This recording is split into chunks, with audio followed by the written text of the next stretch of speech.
बोले पंच परमेष्ठी भगवान की, अनंतन से परमेष्ठी भगवान की, बोले नायक पार्श्वनाथ भगवान की, चंद्रप्र भगवान की, शांतिनाथ भगवान की, शशनायक महावीर भगवान की, ओमकेश्वर बाहुबली भगवान की, 24 तीर्थंकर भगवंतों की, अजय श्री कुंद कुंद गुरुदेव की, अजय गुरुदेव श्री देवानंद जी महाराज की, मम गुरुदेव श्री जयकृत जी महाराज की, समस्त आचार्यों की, तीन कमलों महाराजों की, द्वादशांग जिनवानी माता की, जय धर्म की।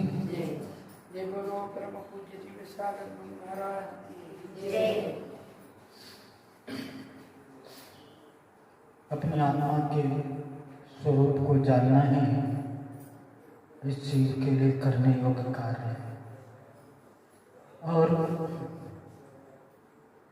विगत दिनों से जो हम द्रव्य गुण पर्याय के बारे में चर्चा कर रहे हैं, हमारा ये चर्चा उस प्रयोजन की सिद्धि का एक सशक्त माध्यम है। द्रव्य गुण पर्याय परिभाषा पर विचार करेंगे। द्रव्य किसे कहते हैं? गुण और पर्याय के समूह को द्रव्य कहते हैं। दूसरा शब्द क्या है? गुण। गुण किसे कहते हैं? जो द्रव्य की समस्त भावों एवं समस्त अवस्थाओं में पाया जाए उसे क्या कहते हैं? गुण।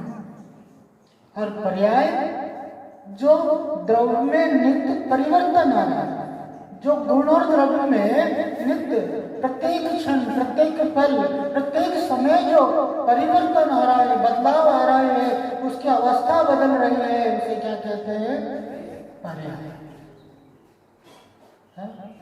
और क्या कहा कि गुण जिस बारे में हम चर्चा कर रहे थे, गुण के यूं तो अनंत भेद, अनंत गुण है, लेकिन भेद की अपेक्षा गुण दो बताए, एक सामान्य गुण और दूसरा विशेष गुण।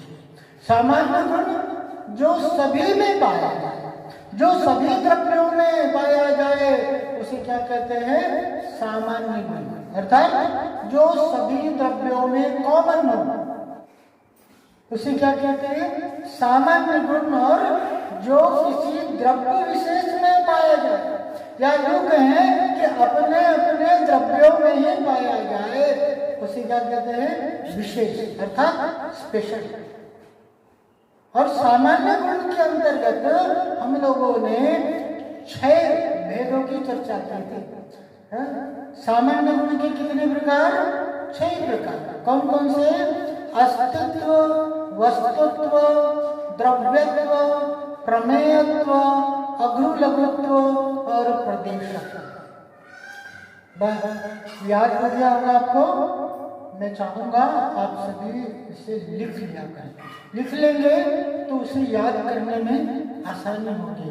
बार बार इसका चिंतन करें, विचार करें, तो ये चीज हमारे जहन में पक्की होगी। एक बार और देखते हैं, सामान्य गुण के 6 भेद कौन कौन से बताए? अस्तित्व, वस्तुत्व, द्रव्यत्व। अस्तित्व, वस्तुत्व, द्रव्यत्व। अस्तित्व, वस्तुत्व, द्रव्यत्व, प्रमेयत्व, अघुलघुत्व, प्रदेशत्व। प्रमेयत्व, अघुलघुत्व, प्रदेशत्व। अस्तित्व, वस्तुत्व, द्रव्यत्व, प्रमेयत्व, अघुलघुत्व, प्रदेशत्व। सबसे पहला गुण अस्तित्व गुण। द्रव्य की वह शक्ति जिसके कारण द्रव्य का कभी अभाव नहीं होता हो, द्रव्य का कभी नाश नहीं होता हो, उसे क्या कहते हैं? अस्तित्व। अस्ति अर्थात जो उसकी सिद्धि, उसके होने का कारण हो, वो क्या कहलाता है? अस्तित्व। और वो अस्तित्व गुण किस आधार से है? या अस्तित्व गुण के कारण द्रव्य को क्या कहते हैं? सत। और सत क्या के बारे में क्या है? श्री उमा स्वामी ने क्या बताया? सत द्रव्य लक्षणम। सत द्रव्य का लक्षण है। सत्य के कारण ही द्रव्य को अस्तित्व कहा जाता है। सत्य द्रव्य लक्षण, सत्य में 3 कारण कौन से कौन है? उत्पाद वय द्रव्य उत्तम सत्य। उत्पाद वय और द्रव्य। सत्य किसे कहेंगे? जिसमें उत्पाद वय द्रव्य पाया जाए उसे क्या कहेंगे? सत्य। और इसी उत्पाद वय को समझाने के लिए आचार्य श्री सनंदभद्र स्वामी देवागम स्तोत्र में कहते हैं, घटमौली सुवर्णार्थी नाशोत्पास्थितिष्वं श्वेक प्रमाद माध्यस्थम जनो याति सहेतुकम। क्या कहे? घटमौली सुवर्णार्थी। ये जो श्लोक है यह द्रव्य गुण पर्याय को समझाने के लिए कहा, लेकिन विद्वानों ने इसे क्या किया? एक कथा का कहानी का रूप दे दिया। क्या कह रहे हैं इस श्लोक में? घट मौली स्वर्णार्थी नाशोत्पाद स्थिति। द्रव्य में तीन अवस्था है। उत्पाद वय द्रव्य।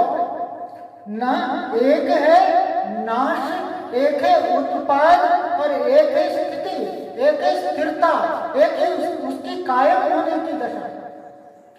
हाँ? और वो कैसा है? स्वर्गार्थी घटमौली। एक राजा था और राजा के पास तो बहुत सोना होता है, तो उसने क्या किया कि एक कलश बनाया। उसकी जो राजकुमारी थी वो बोल रही थी मुझे एक कलश बनवा दो, एक कलश बनवा दो। तो राजा ने उसके लिए कलश बनवा दिया। तो राजकुमार भी क्या कहता है कि मुझे मुकुट बनवा दो, मुकुट बनवा दो। तो बहुत दिन हो गए, साल 2 साल हो गए, तो राजा ने क्या किया? कलश को तुड़वा करके और राजकुमार के लिए मुकुट बनाया। अब आचार्य क्या कह रहे हैं? शोक प्रमोद माध्यस्थम जनो याति सहेतुकम। एक को शोक हो रहा है, एक को ऐसा हर्ष हो रहा है, एक को खुशी हो रही है, एक को दुख हो रहा है, लेकिन एक में समता भाव है, एक में माध्यस्थ भाव है। राजकुमारी दुखी हो गई, राजकुमारी शोकाग्रस्त हो रही है क्योंकि उसके लिए कलश के खोलने का दुख है। और राजकुमार हर्षित है, राजकुमार के अंदर खुशी है क्योंकि उसके अंदर मुकुट क्यों पाने की प्रसन्नता है। लेकिन राजा वह तो समता में है, वो तो माध्यस्थ में है। कारण क्या है कि जो सुखी है और दुखी है उसका कारण क्या है कि भाई एक का वय हो गया इसलिए वह दुखी है, और एक उत्पाद अर्थात प्राप्ति के कारण सुखी है। लेकिन राजा तो मध्यस्थ है, राजा तो न सुखी है न दुखी है, क्योंकि दोनों की दृष्टि किसके ऊपर में है? पर्याय के ऊपर में है। और राजा की दृष्टि किसके ऊपर में है? द्रव्य के ऊपर। जो द्रव्य सदा ध्रुव है, जो द्रव्य सदा शाश्वत है, सदा कायम रहने वाला है, वह द्रव्य दृष्टि ही सुख और शांति का आधार है। और जो उत्पाद है खोने पाने में लगा हुआ है तो वो कभी सुखी नहीं हो सकता। और यह द्रव्य सदा उत्पाद वय से सहित है। ये नहीं कि उत्पाद नहीं होगा तो व्यय नहीं होगा, और व्यय होगा तो उत्पाद नहीं होगा। ध्रुवता नहीं होगी, तीनों चीज एक साथ होती है। जहाँ उत्पाद होता है वहाँ व्यय होता है और कायमता भी बनी रहती है। जिस प्रकार से मिट्टी का लोंदा होता है, कुंभकार होता है ना, तो उसने सबसे पहले क्या किया?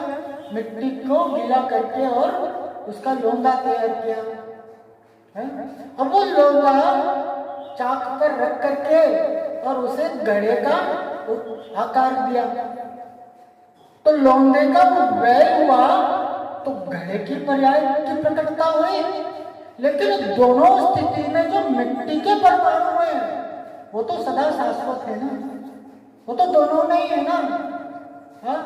जो स्वर्ण है वही तो कलश में था और वही मुकुट था। स्वर्ण पर राजा की दृष्टि थी। यह उत्पाद वह द्रव्य, ये अस्तित्व गुण जो सदा शाश्वत है। मैं अगर हूँ तो स्वयं की शक्ति के कारण हूँ। मैं अगर जीता हूँ तो स्वयं की जीवत्व शक्ति के आधार पर जीता हूँ। मुझे कोई मार नहीं सकता, क्योंकि मेरा कोई निर्माता नहीं। अस्तित्व गुण क्या कहता है कि तुम्हारा कोई बनाने वाला नहीं है, और जिसका कोई बनाने वाला नहीं है उसका कोई बिगाड़ने वाला भी नहीं होता है। जिसकी उत्पत्ति होती है उसका नाश होता है। जीव द्रव्य अर्थात तुम तो ऐसे द्रव्य हो जो सदा काल रहने वाले हो। अब बताओ, ये अस्तित्व गुण का कभी अभाव नहीं होता। मेरा जब अभाव नहीं होता, मेरा जब नाश नहीं होता, तो सबसे पहला, सबसे जो भयंकर भय है मरण का, वो मरण का भय नहीं रहता। मोबाइल लेकर के आया ना, और मोबाइल लेकर के आया तो वो मोबाइल नया नया मोबाइल था, और इकलौती बेटी पापा नहीं थे, उनके टेबल पर मोबाइल रखा हुआ था और मोबाइल से खेलने लग गई। मोबाइल से खेलते खेलते क्या हुआ कि कुछ खा रही थी टॉफी वगैरह, तो उसको मोबाइल में लग गया। अब वो मोबाइल ले जाकर के वो बाथरूम में धोती है तो पिताजी देख लेते, बहुत नाराज होते और उसको डांट डपट करके और मोबाइल को उठा करके ऊपर रख देते। लेकिन शाम को जब वो मोबाइल का कैटलॉग पढ़ रहे थे तो उसमें क्या लिखा हुआ था? Water proof.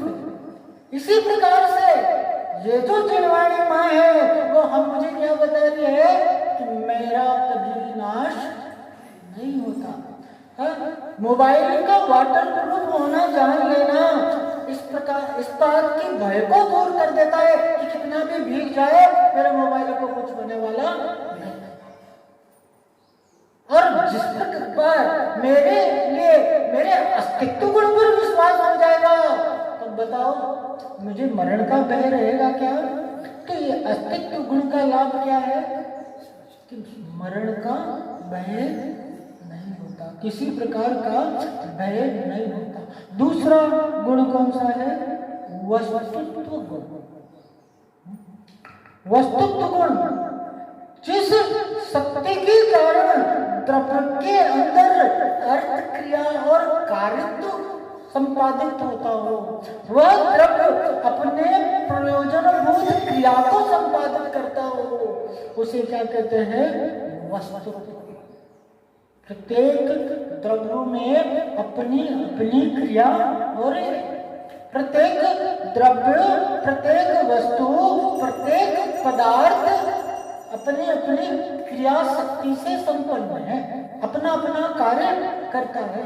इसीलिए क्या कहेंगे कि कोई भी वस्तु बेकार नहीं है, कोई भी वस्तु निरर्थक नहीं है। हर वस्तु, हर पदार्थ, हर द्रव्य अपना अपना कार्य करने वाली है। एक द्रव्य दूसरे द्रव्य का कार्य नहीं करता। भाई शक्कर है तो मीठेपन का कार्य कौन करेगा? शक्कर करेगा ना, नमक तो नहीं करेगा ना मीठेपन का कार्य। हम कितना भी सोच ले, और मीठे के जगह अगर नमक डाल दे कि ये मीठा कर देगा तो वो मीठा कर देगा क्या? नहीं करेगा। नमक का काम नमक ही करेगा और मीठेपन का काम शक्कर ही करेगा। उसी प्रकार से सभी द्रव्य अपना अपना काम करने वाले हैं। हम देखते हैं ना कि फाइनेंस विभाग अलग होता है, वाटर डिपार्टमेंट अलग होता है, इलेक्ट्रिसिटी डिपार्टमेंट अलग होता है।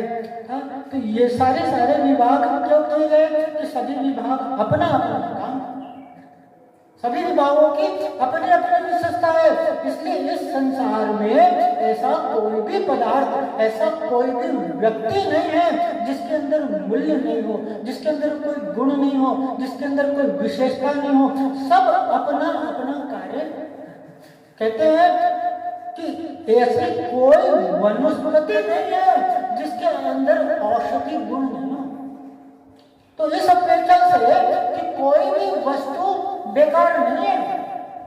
अरे विष भी है ना, विष तो विष तो खतरनाक है ना, विष खाने से तो मरण हो जाता है ना, लेकिन वही विष एक वैद्य औषधि के रूप में प्रयोग करता है। कोई भी वस्तु बेकार नहीं है, कोई भी वस्तु अच्छी या बुरी नहीं होती है। ये हमारी कल्पना के अनुसार अच्छी बुरी की कल्पना करते हैं। आप रूम में बैठे हुए हैं और पंखा चल रहा है, 10-12 लोग बैठे हुए हैं, पंखा अच्छे स्पीड में चल रहा है, लेकिन वही एक व्यक्ति को बुखार है, तो वो पंखा उसके लिए अच्छा है क्या? बाकी सभी लोगों के लिए पंखा अच्छा है। पंखा अच्छा है या बुरा नहीं है, लेकिन उसकी जो मेरी उपयोगिता है ना, ये अच्छे कुछ बुरे का निर्णय करती है। तो वस्तु क्या होता है? कोई भी बेकार नहीं है, वस्तु कोई भी अनुपयोगी नहीं है, क्योंकि वह अपने वस्तुत्व गुण से संपन्न है। उसी वस्तु अर्थात कार्य करने की शक्ति को क्या कहते हैं? वस्तु। वस्तु क्यों कहते हैं? उसके अंदर जो वस्तुत्व गुण है, उस वस्तुत्व गुण के कारण उसे वस्तु कहते हैं। हर एक वस्तु अपना अपना क्या कहते हैं ना, कि जिसका काम उसी को साजे और करे तो डंडा दे। हर एक व्यक्ति का अपना अपना कार्य है। अरे एक डॉक्टर, एक सर्जन का कार्य एक साइकिल के पंचर बनाने वाला कर सकता है? साइकिल के पंचर बनाने वाले के पास चले जाओ कि तुम्हें वहां ऑपरेशन करना है, हार्ट का ऑपरेशन करना है, तो करेगा क्या? हम जाएंगे क्या? नहीं। डॉक्टर की अपनी विशेषता है, पंचर बनाने वाले की अपनी विशेषता है। अपने अपने प्रयोजन को लिए हुए है, अपने अपने प्रयोजन की सिद्धि के लिए।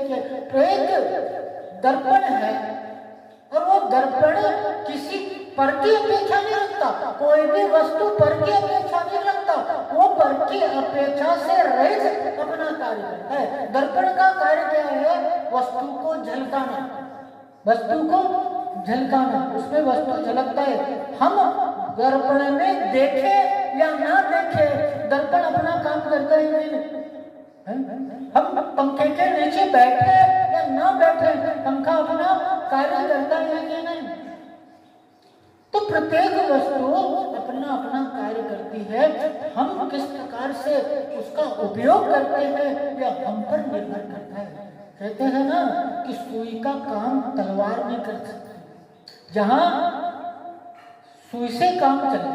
एक बार क्या हुआ कि एक पुलिस इंस्पेक्टर, सुपरिटेंडेंट, वहां शहर के इंस्पेक्शन के लिए निकला, और इंस्पेक्शन के लिए निकला तो जो लड़के लोग दंगा कर रहे थे, वहां पर धरना दे रहे थे, उसमें एक बदमाश लड़का क्या करता है, उस सुपरिटेंडेंट के ऊपर थूक देता है। तो उसके बगल का जो हवलदार था, कांस्टेबल था, वो पिस्टल को निकाल करके और उस पर चलाने जैसे ही लगता है, सुपरिटेंडेंट उसका हाथ पकड़ लेता है और क्या कहता है, तुम्हारे पास रुमाल है? तुम्हारे पास रुमाल है? बोले हाँ है। बोले रुमाल दो, और रुमाल लेता है और सुपरिटेंडेंट रुमाल से अपना मुंह पोंछता है और चल देता है। वह कांस्टेबल कहता है कि अरे आपने ऐसा क्यों करा? वो लड़का बदतमीज है, उसे गोली मार देता। लेकिन वो पुलिस के सुपरिटेंडेंट क्या कहते हैं कि जहां पर काम रुमाल से चलता हो, वहां बंदूक से काम नहीं लिया करता। हमारे ऊपर निर्भर करता है कि हम वस्तु का उपयोग किस प्रकार से करते हैं। हर एक वस्तु की अपनी अपनी प्रयोजन है, अपनी अपनी विशेषता है। हर एक वस्तु अपना अपना कार्य करती है। यही वस्तुत्व गुण का कार्य है। हमने अस्तित्व और वस्तुत्व गुण को देखा। आगे आने वाले दिनों में और विचार करेंगे इस संबंध में। आज यहीं तक। बोले पंच परमेष्ठी भगवान के, अंतरांग से परमेष्ठी भगवान के, बोले मैं पाषाण भगवान के, चंद्रपुर भगवान के, शांतिनाथ भगवान के, शासन नायक महावीर भगवान के, गोमटेश्वर बाहुबली भगवान के, 24 तीर्थंकर भगवंतों के, आचार्य श्री कुंकुन गुरुदेव के, आचार्य गुरुदेव श्री देवानंद जी महाराज के, हम गुरुदेव श्री जयकीर्त जी महाराज के, समस्त आचार्यों के, तीन कौमों को महाराजों के, द्वादशांग माता के, जय